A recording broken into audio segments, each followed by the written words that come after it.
Chères paroissiennes, chers paroissiens, chers amis, bonjour. Je me trouve aujourd'hui dans l'église de Grand-Lancy pour vous rejoindre à travers cette vidéo et vous faire une proposition pour vivre ce jeudi saint ensemble d'une façon assez différente de l'habituel puisqu'il n'y a pas de célébration comme vous le savez. Je voudrais tout d'abord vous rappeler ce soir de ne pas oublier d'allumer une bougie à votre fenêtre vers 8h, pour 8h si possible, et puis vous aurez sans doute la joie de pouvoir entendre les cloches de l'église là où vous vous trouvez, puisqu'il y a eu un accord entre l'église catholique romaine, les églises protestantes et l'église catholique chrétienne pour pouvoir à différents temps de cette semaine sainte, jeudi saint, dimanche de Pâques, pouvoir honorer le Christ de cette façon-là. Et en fait, le but, c'est de relier tous les chrétiens ensemble à ce moment-là, à travers cette bougie où ce sera samedi saint des prières qui sont offertes par notre évêque.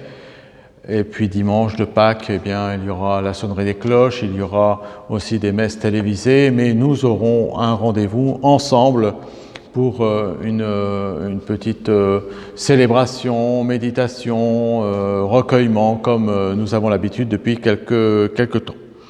Pour aujourd'hui, je voudrais vous offrir d'entrer dans ce jeudi saint à travers le chant, alors on pourrait dire liturgique, puisque ce que je vais vous proposer se situe dans un cadre religieux, puisqu'il s'agit d'abbaye, de cathédrale, mais c'est aussi du chant qui est interprété aussi ailleurs dans différents concerts. Alors aujourd'hui, je voudrais vous proposer deux hymnes en anglais. Pourquoi ? Ça m'a paru évident parce que, vous le savez très bien, nous sommes en full communion, nous sommes en parfaite communion, en pleine communion avec l'Église anglicane, et donc nous avons l'occasion de profiter des liturgies qu'ils offrent. J'ai fait ce choix parce que nous n'avons rien de comparable en français. Et puis j'ai choisi aussi deux hymnes un peu plus traditionnels, connus en latin, chantés selon différents modes, mais qui ont toute leur valeur au niveau spirituel. Alors je reviens sur le premier. Le premier chant sera This is the Day. C'est une hymne qui a été composée par John Rutter. Et puis le deuxième, c'est All Glory, Laos and Honor. C'est sur la base d'un texte de Théodulphe d'Orléans. Donc ça correspond au IXe siècle. Par contre, la musique, elle est de Melchior Techner, qui est du XVIIe siècle. Ensuite, alors, une hymne très connue, le Miserere mei Deus d'Allegri. Et puis, on va terminer avec le Panis Angelicus. La première hymne, This is the Day, c'est pour honorer le jour du Seigneur. Alors, pourquoi, vous allez me dire, pourquoi plus aujourd'hui qu'un autre jour ?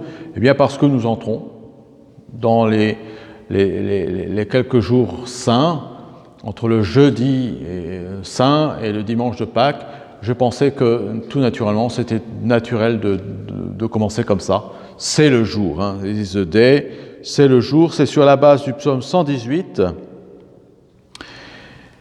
Et puis, quelque chose d'assez glorieux, nous sommes dans la continuité du dimanche des rameaux, donc il s'agit d'honorer la gloire, hein, toute gloire, louange, honneur à toi, Rédempteur, Roi, à qui les lèvres des enfants formulent des hosanna, etc., etc. Tu es le roi d'Israël, etc., fils royal de David, etc., etc. Ensuite, il y a le Miserere Mei Deus qui va nous permettre d'entrer dans l'esprit du Vendredi Saint, puisque nous précédons le Vendredi Saint. Et donc, il s'agit d'invoquer Dieu pour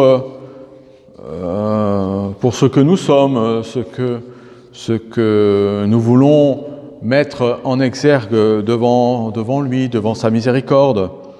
Et donc,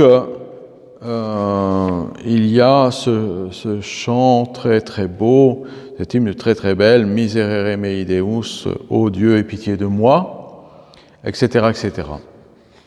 Je ne vous donne pas la traduction parce que je pourrais vous la donner, vous pourrez la trouver par vous-même d'ailleurs sur Internet. Si jamais vous peinez, n'hésitez pas à revenir vers moi, je vous enverrai les textes, c'est toujours possible. Et puis, on va terminer avec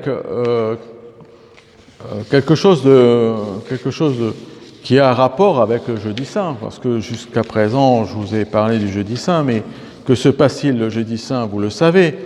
Il s'agit de l'institution de le lavement des pieds. Jésus réunit ses apôtres, il y a le lavement des pieds, bien sûr, qui est honoré cette année grâce à la lettre de l'évêque Harald que vous avez reçue.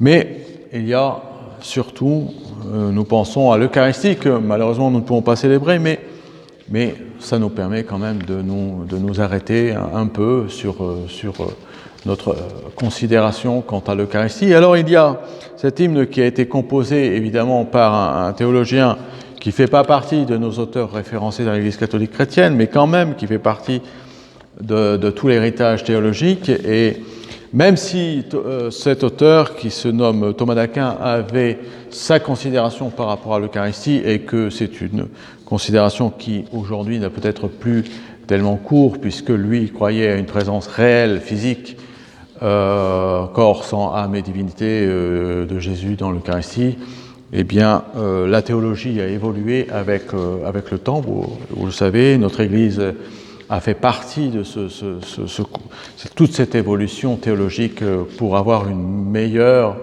appréciation de l'Eucharistie que nous célébrons, avec une dimension communautaire, symbolique, mais tout aussi respectueuse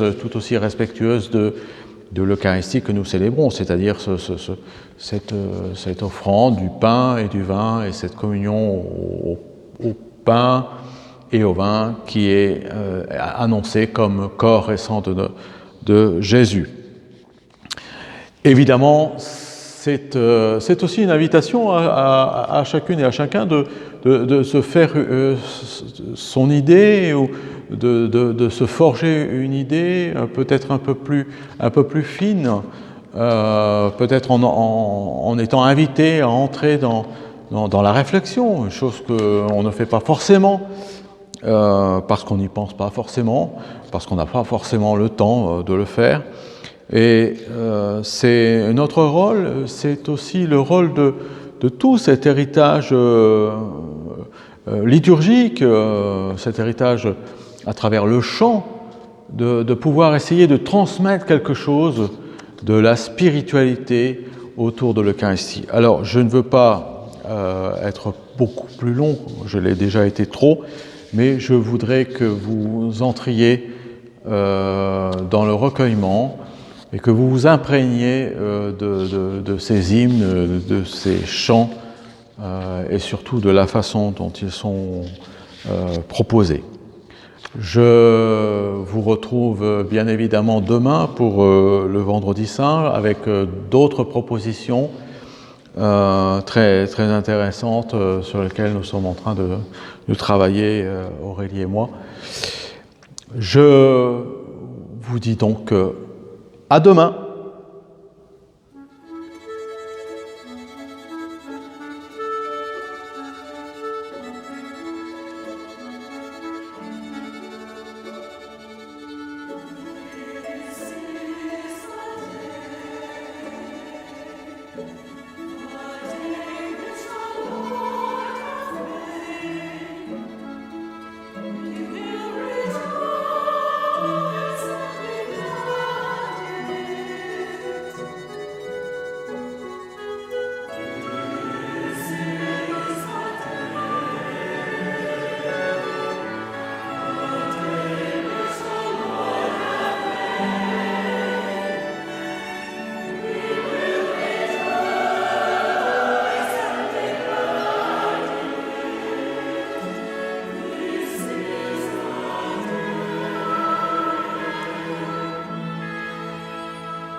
Maintenant, avant d'entendre les deux derniers chants, je veux vous lire ce que la liturgie prévoyait aujourd'hui, l'un des textes tirés de 1 Corinthiens, le chapitre 11 et les versets 23 à 26. En effet, voici ce que moi j'ai reçu du Seigneur et ce que je vous ai transmis. Le Seigneur Jésus, dans la nuit où il fut livré, prit du pain. Et après avoir rendu grâce, il le rompit et dit : « Ceci est mon corps, qui est pour vous. Faites cela en mémoire de moi. » Il fit de même pour la coupe, après le repas, en disant : « Cette coupe est la nouvelle alliance en mon sang. Faites cela toutes les fois que vous en boirez, en mémoire de moi. Car toutes les fois que vous mangez ce pain et que vous buvez cette coupe, vous annoncez la mort du Seigneur jusqu'à ce qu'il vienne. »